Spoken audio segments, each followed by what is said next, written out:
Retention Squad, YouTube gang, my spiritual family, what's up, fellas? Ladies, you know the drill. I'm just kidding. You can watch too. But as usual, this is for my boys. This is for the fellas. Cause look, women have a certain set of difficulties in life. I think it's fair to say that they have it harder than we do, just by default, just by having been born a woman. There's just a little bit more directions involved in the being a woman handbook. I think that when it comes down to it, being a man is a little bit more simple, and because it's more simple, we're tasked with a greater responsibility in a sense. Like I put it, like biology has given women the greater brunt of responsibility when it comes to procreation and keeping the species alive and like keeping everything together, I would say. Because if you think about it, without a mother, there are no men. We know without mothers, there's no men. So you could say, well, it's up to the men, but where do the men come from? They come from mothers. So in a sense, it's up to the mothers, but it's also up to the men too. It's a chicken or egg question. In any case, here we are. We're men. At least I hope we are. I hope we're still men. If you're a lady and you're still watching this, I'm more than just an object, okay?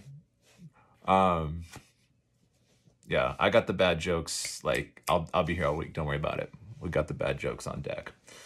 All right, so let's talk about some real shit though.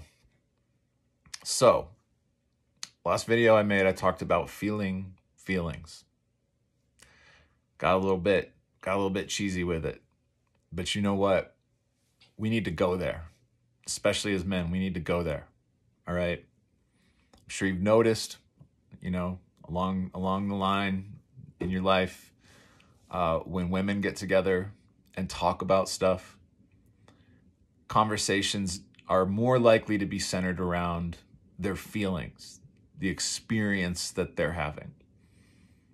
And then men, a lot of times, will overhear these conversations, and to a lot of men, it sounds like a bunch of complaining. And sometimes it is. But sometimes there's a lot more to it than that. Actually, what you're hearing is what's called emotional intelligence. And men need to have that as well. And if we don't have that, we are not complete, whole individuals. We're missing. There's part of us missing. If men don't cultivate an adequate level of emotional intelligence, if we don't have the ability to self-soothe, to regulate, to feel into our emotions fully, yet not act according to them, if we don't cultivate those abilities as men, we're not doing our job as men. Okay?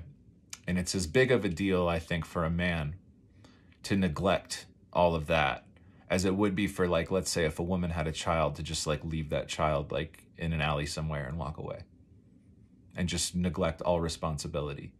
There's an inherent sense of responsibility there, right? What I'm saying is that being a man, there's an inherent responsibility that we have, and we have to embrace that as men, or else we are going to struggle. We're going to fall into really toxic patterns over and over unconsciously, until we really cultivate this ability to feel into everything fully, to have the courage to feel everything, yet have the stability and the strength and the masculine fortitude not to act based off of those emotions. Experience them, notice them, process them, be with them, learn from them, listen to them. All of these emotions, pain, discomfort, all of these things contain lessons for us, and they're there to teach us something.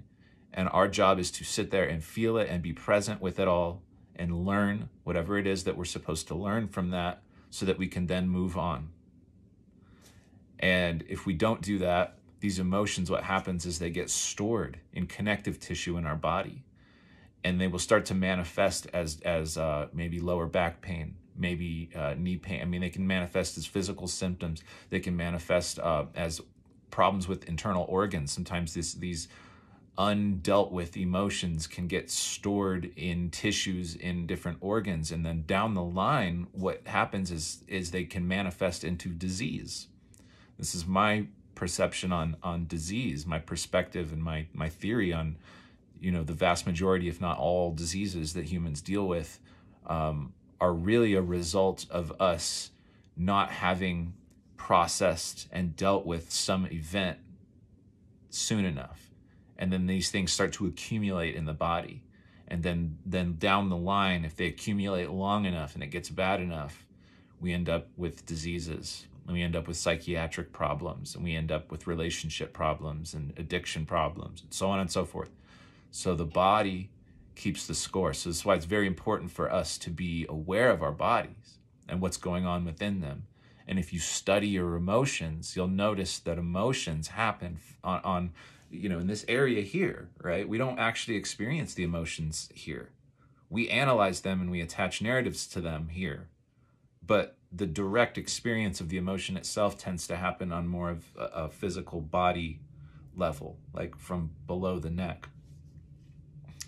Now, there are, I'd say, certain emotions that are mental, like confusion, frustration maybe, but even those are going to have their physical counterpart. There's going to be some sensation in the body that goes with that.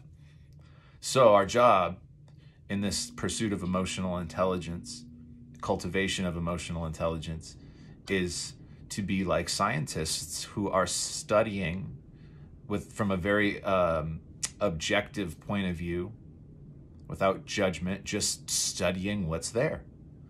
Anger. Okay, anger's there. Okay, now what's this anger about? Am I angry at somebody?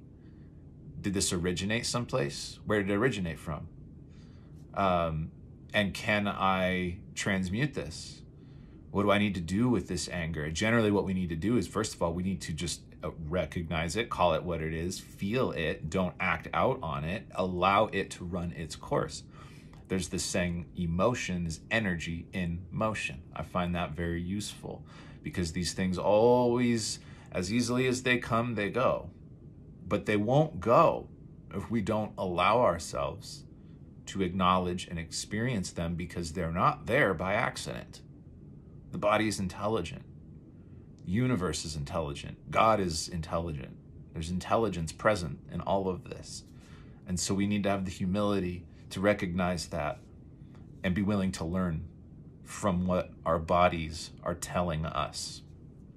All right, so I just had, last thing before I close this video, is I actually just came from the hospital because I have some severe pain going on in my back. I had some body work done recently on a certain part, and I thought maybe I had had a displaced rib or maybe even a slipped disc or something serious going on because it hurt so bad. So I went and got some x-rays and found out that actually I just tore my rhomboid. I have a severe tear in a muscle back there, and it's causing some nerve pinching to happen. So that's what all the pain is from. So it's not a big deal, but at the same time, there's something to this. Okay, so I'm working with a guy who's a somatic healer, somatic body work guy, and doing a bit of, he's working on my body because I'm an athlete, but I'm also mentoring with him and learning about this method of healing. And so we got into a conversation about this, and he wanted me to explore. He's like, well, instead of treating the pain as something that shouldn't be happening, what if you dove into the pain and kind of studied it and asked it questions, have a conversation with the pain and see if there's something there. Is there some vision that comes up when you go into the pain? Is there some message? Do you feel intuitively that there's some maybe lesson contained in this pain? Do you feel intuitively that there's a symbolic reason why the pain is happening in the particular place that it's happening in, right? So I did some deep meditation on this, and wow, you guys, so it happens to be in my back, right? And so you guys know, if you've subscribed to me for a while, part of the reason I'm on this retention celibacy journey in the first place is because of all the betrayal that I've experienced in my life. I've been stabbed in the back a lot, figuratively speaking. That's the way you say it. Yeah, I've been stabbed in the back by people that I trusted numerous times. And then ironically, I have this huge scar in my back from when I was 12 and a dermatologist took a golf ball sized chunk out of my rhomboid to deal with a tiny little mole that they were worried about, which is insane to me, but that's a whole other can of worms. So part of the reason I have this injury in the first place is because of that surgery. But there's more to it than that. I found it so interesting to contemplate the fact that there was a symbolic connection between somebody literally stabbed me in the back a long time ago. It was a doctor. And I carry this anger, this resentment towards Western medicine and doctors and conventional wisdom when it comes to health, because I've mostly been hurt by doctors and I've done most of my healing on myself, right? Like semen retention, for example. This is not something a doctor will recommend, yet we all know they probably should be. So I carry that sense of resentment and anger towards doctors. And then there's this physical manifestation of this injury on my back. And then now I've got this pain in my back. And I go into the pain and I'm like, what's the pain telling me? Well, it's telling me I'm still angry about being betrayed. I'm still angry about all the times I've been stabbed in the back. And that anger leads me to overdo it in the gym. So the gym becomes this kind of healthy channel for this masculine energy, but it's not just masculine energy, as I'm coming to discover. There's also some anger and some resentment in there that I take to the barbell. And it's like an outlet.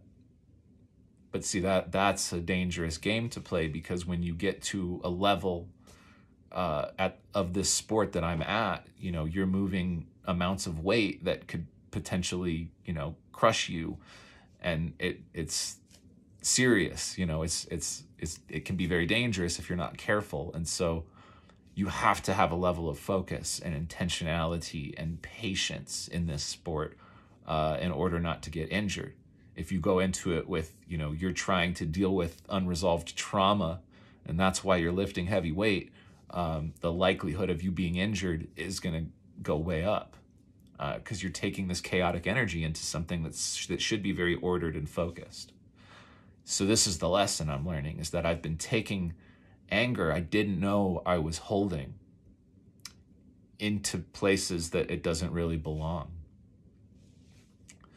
So what a healthier thing to do is, instead of sort of like keeping that anger kind of stored in the closet under the rug or in the connective tissues in my body, in my case, and not doing the internal work to discover that anger still exists in me, and instead making an external expression of it in the gym, it is now, God is just this brilliant. And this is how I see all these things. It's like, when you get an injury, you get hurt, or you have a setback in life, it's never an accident. It's always a lesson. And if you don't learn the lesson, you're going to continue to experience these unfortunate events until you ultimately learn the damn lesson. So I'm doing my best to just be more and more proactive with this stuff. So I'm like, okay, lesson learned. Now I need to apply the teaching to my life and be more conscientious about what's going on in my emotional body, in my physical body. Where am I tight? Where am I tense? Where am I holding on to things? What attachments do I still have psychologically? And how do they correlate with my posture? Am I like this, or am I like this? Little things. Do I stand up straight? Do I look people in the eye, or am I looking at the ground? All of these things matter, you guys.